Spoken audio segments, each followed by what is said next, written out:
ಈಗ ಚಿಕ್ಕಮಗಳೂರು ಏನು ಮೇಡಮ್ ಈಗ ಒಳ್ಳೆ ನರಸೀಪುರ ಅಲ್ಲ, ನಾವು ಶ್ರೀರಾಮ್ಪುರಕ್ಕೆ.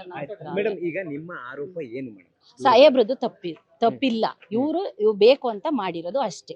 ಬೇಕು ಯಾಕೆ ಇವ್ರು ಇಷ್ಟಿನ ಅವರು ಇವ್ರನ್ನ ಕೆಲ್ಸದಿಂದ ಈಗ ಅವರು ಬೇಡ ಅಂತ ಹೇಳಲಿಲ್ಲ. ಆ ಟೈಮಲ್ಲಿ ಕೊರೋನಾ ಟೈಮಲ್ಲಿ ಅವ್ರಿಗೆ ಹುಷಾರಿರ್ಲಿಲ್ಲ. ಈಗ ಯಾರು ಏನು ನಾವು ಮನೇಲಿದ್ದಾಗ ನಮ್ಮ ಮನೇಲಿ ಅತ್ತೆ ಮಾವ ಏನು ಅಂದಂಗಿರಲ್ಲ. ಹುಷಾರಿಲ್ಲ ಏನಕ್ಕೆ ಬರ್ಲೆ, ಫೋನ್ ಎತ್ತಲಿಲ್ಲ, ಏನು ಮಾಡ್ಲಿಲ್ಲ. ಮನೆ ಜನಕ್ಕೆಲ್ಲ ಹುಷಾರಿಲ್ಲ ಅಂತ ಹೇಳ್ದಾಗ ಫೋನ್ ಮಾಡ್ದಾಗ ಬಂದಿಲ್ಲ ಅಂದ್ರು, ಬೈದ್ರು ಅನ್ನೋದು ಒಂದೇ ಕಾರಣಕ್ಕೋಸ್ಕರ ಅವರು ಇದ್ ಮಾಡಿದ್ರು. ಅದು ಇವ್ರು ಹೆಣ್ಮಗ್ಳು ರಾತ್ರಿ ಟೈಮ್ ಹೋಗ್ಬಾರ್ದು ಕಣಮ್ಮ ಅಂತ ಇವರೇ ಸೇಫ್ ಮಾಡಿ ಪಕ್ಕದಲ್ಲೇ ಮನೆ ಇರು ಅಂತ ಹೇಳಿದ್ರು ಇವಳು ಇಲ್ಲ ನಾನು ಆಟೋ ಮಾಡ್ಕೊಂಡು ಬಾಡಿಗೆ ಮನೇಲೆ ಇರ್ತೀನಿ ಅಂತ ಹೋಗಿದ್ದಷ್ಟೇ. ಈಗ ವಿಡಿಯೋಗಳೆಲ್ಲ ವೈರಲ್ ಆಗ್ತಾ ಇದೆ. ನಾನು ವಿಡಿಯೋ ಬಗ್ಗೆ ಹೇಳ್ತಿಲ್ಲ, ಸಾಹೇಬ್ರ ಬಗ್ಗೆ ನಾನು ಹೇಳ್ತಿರೋದು. ಸಾಹೇಬ್ರದ್ದು ತಪ್ಪಿಲ್ಲ, ಅವ್ರು ತಪ್ಪು ಮಾಡಿ ಯಾರಿರ್ಬೋದು ನಮಗ್ ಗೊತ್ತಿಲ್ಲ. ಇಷ್ಟಿನ ತನಕ ಇಲ್ದೇ ಇರೋದು ಇವಾಗ ಬಂದಿದೆ ಅಂದ್ರೆ ಏನೋ ಇರ್ಬೇಕು, ಅದ್ರ ಬಗ್ಗೆ ನಮಗ್ ಗೊತ್ತಿಲ್ಲ. ಇದ್ರು ಇರ್ಬೋದು, ನಮಗ್ ಗೊತ್ತಿಲ್ಲ. ಹೌದು, ಇದ್ರು ಇರ್ಬೋದು, ಗೊತ್ತಿಲ್ಲ ಅಂತ ಹೇಳ್ತೀರಿ. ಹಂಗಲ್ಲ, ಈಗ ದುಡ್ನಾಸೆಗೋಸ್ಕರನಾರ ಮಾಡಿರ್ಬೋದು, ಬೇರೆ ತರದಕ್ಕೋಸ್ಕರ ಮಾಡಿರ್ಬೋದು. ಯಾತಕ್ ಮಾಡೋರೆ ಅಂತ ನಮಗ್ ಗೊತ್ತಿಲ್ಲ. ಅವ್ರಿಗೂ ನಮಗೂ ಕಾಂಟ್ಯಾಕ್ಟ್ ಇಲ್ಲ. ನಾವು ಟಿವಿ ನೋಡಿ ಅವ್ರು ಬೇಜಾರಾಗಿ ಅಯ್ಯೋ ಅವ್ರು ಅಷ್ಟು ನಮ್ಗೆಲ್ಲ ಇಷ್ಟು ಹೆಲ್ಪ್ ಮಾಡಿರೋರ್ನ ಇಂತ ಬೀದಿಗೆ ತಂದ್ರಲ್ಲ, ಗೌಡ್ರ ಮನೆ ಫ್ಯಾಮಿಲಿ ಹೆಸರು ಹಾಳು ಮಾಡ್ತಾರಲ್ಲ ನಾವು ಒಂದೇ ಹೊಟ್ಟೆವರಿಗೆ ಊರ ಕೇಳಿದ್ರಲ್ಲ ಅನ್ನೋದು ಒಂದೇ ಕಾರಣಕ್ಕೆ ನಾವ್ ಇಲ್ಲಿ ಬಂದಿದ್ದೆ ಹೊರತು ಅವ್ರಿಗೂ ನಮ್ಗೂ ಯಾವ್ದೇ ತರ ಸಂಬಂಧ ಇಲ್ಲ. ಒಂದು ವಿಚಾರ, ಈಗ ಅವ್ರು ಹೆಲ್ಪ್ ಮಾಡಿದ್ರು ಅಂದ್ರೆ ಯಾಕೆ ಕಂಪ್ಲೇಂಟ್ ಕೊಟ್ರು? ನಮಗ್ ಗೊತ್ತಿಲ್ಲ. ಬೇಕು ಅಂತ ಹೊಟ್ಟೆವ್ರಿಗೆ ಈಗ ಕೆಲ್ಸದಿಂದ ಈಗ ಕೆಲಸ ಎಲ್ಲ ತಗೋ ಕೆಟ್ಟ ಹೆಸರು ತಗೊಂಡ್ ಕೆಲಸ ಬಿಟ್ಟವ್ರೆ.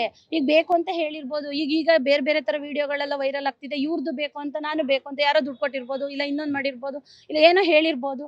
ಯಾರು ಗೊತ್ತು? ನಮಗ್ ಗೊತ್ತಾ? ನಾವ್ ಅವ್ರ ಜೊತೆ ಕಾಂಟ್ಯಾಕ್ಟ್ ಅಲ್ಲಿ ಇದೀವ? ಅವ್ರಿಗೂ ನಮಗೂ ಸಂಬಂಧ ಇಲ್ಲ. ಇವ್ರು ಅವ್ರ ಮನೆ ಕೆಲಸಕ್ಕೆ ಇವರಾಗೆ ಹೋಗಿದ್ರಾ ಅಥವಾ ಬೇರೆಯವರು ಯಾರಾದ್ರೂ ಸೇರ್ಸಿದ್ರಾ? ನಾವು ನಮ್ಮ ಊರಿಂದಾನೇ ಕಳ್ಸಿದ್ವಿ ಎಲ್ರುವೆ. ಅವರು ಅಲ್ಲಿದ್ರೆ ಅವ್ರು ಸ್ವಲ್ಪ ಇಲ್ಲಿ ಕ್ಯಾರೆಕ್ಟರ್ ಇದೆಲ್ಲ ಮನೇಲೆಲ್ಲ ಹಾಳು ಮಾಡ್ಕೊಂಡಿದ್ರು, ಆಸ್ತಿ ಎಲ್ಲ ಕಳ್ಕೊಂಡಿದ್ರು, ಏನು ಇಲ್ಲ, ತುಂಬಾ ಕಡು ಬಡತನದ ಸಾಲ ಮಾಡ್ಕೊಂಡು ಹಿಂಸೆ ಪಡ್ತಿದ್ರಲ್ಲ. ಅಲ್ಲಿದ್ರೆ ಹೆಂಗೋ ಒಂಚೂರು ನೆಮ್ಮದಿ ಆಗ್ತಾರೆ, ನಮ್ನೆಲ್ಲ ನೆಮ್ಮದಿ ಮಾಡೋರು. ಇವ್ರು ಒಂದ್ ದಾರಿ ಹೋಗ್ತಾರಲ್ಲ ಒಳ್ಳೆದಾರಿ, ನಾವು ಒಂದೇ ಉದ್ದೇಶಕ್ಕೆ ಕಳ್ಸಿದ್ವಿ. ಕ್ಯಾರೆಕ್ಟರ್ ಸರಿ ಇಲ್ಲ ಅಂತ ನೀವು ಹೇಳ್ತೀರಾ? ಹೌದು ಹೌದು. ನಿಮಗೆ ಪರ್ಟಿಕ್ಯುಲರ್ ಆಗಿ ಏನಾಗಬೇಕು ಕಂಪ್ಲೇಂಟ್? ದೊಡ್ಡ ಮಾವನ್ ಸೊಸೆ, ಸ್ವಂತ ದೊಡ್ಡ ಮಾವನ್ ಸೊಸೆ. ಕ್ಯಾರೆಕ್ಟರ್ ಸರಿ ಇಲ್ಲ ಅಂತ ಹೇಳ್ತಿದ್ರಲ್ಲ, ಹಿಂದೆ ಏನಾದ್ರೂ ಊರುಗಳಲ್ಲೂ ಇತ್ತು, ಆದ್ರೆ ಊರಲ್ಲೂ ತುಂಬಾ ವಿಷಯಗಳು ಈ ತರದಿತ್ತು. ಆದ್ರೆ ನಾವು ಮರ್ಯಾದೆ ಹೋಯ್ತದಲ್ಲ, ನಾವು ಮರ್ಯಾದಸ್ಥರು ಬೀದಿಗೆ ಬಂದಿರ್ಲಿಲ್ಲ ಅಷ್ಟೇ. ಇವತ್ತೇ ಫಸ್ಟ್ ನಾವು ಬಂದಿರೋದು ಮೀಡಿಯಾ. ಹೌದು, ಇತ್ತು. ಅದನ್ನೆಲ್ಲ ಈಗ ನಾವು ಅದನ್ನ ಹೇಳಕ್ ಆಗಲ್ಲ. ಒಬ್ಬ ಹೆಣ್ಮಕ್ಳಿಗೆ, ನಾವು ಒಬ್ಳು ಹೆಣ್ಮಕ್ಳಾಗಿ ಅವೆಲ್ಲ ನಾವು ಹೇಳಕ್ ಆಗಲ್ಲ. ಅದಿತ್ತು ಅಂತಾನೆ ಎಲ್ಲಾರು ಬಂದು ಬುದ್ಧಿ ಕಲಿತಾರೆ ಅನ್ನೋ ಒಂದೇ ಕಾರಣಕ್ಕೋಸ್ಕರ ಕಳ್ಸಿದ್ವಿ. ಇವ್ರ ವಿಚಾರವಾಗಿ ಮಾತ್ರ ಹೇಳ್ತಾ ಇದ್ದೀರಾ? ಹೌದು, ಇವ್ರ ವಿಡಿಯೋದಲ್ಲಿ ಇರೋದೆಲ್ಲ ಸುಳ್ಳು ಅಂತ ಹೇಳ್ತೀರಾ? ಅದು ನಮ್ಗೆ ಇರ್ಬೇಕು.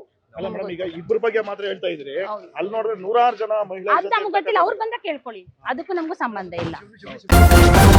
ನ್ಯೂಸ್ ಫಸ್ಟ್, ನಿರ್ಭೀತಿಯಿಂದ ನಿಮ್ಮ ಪರವಾಗಿ.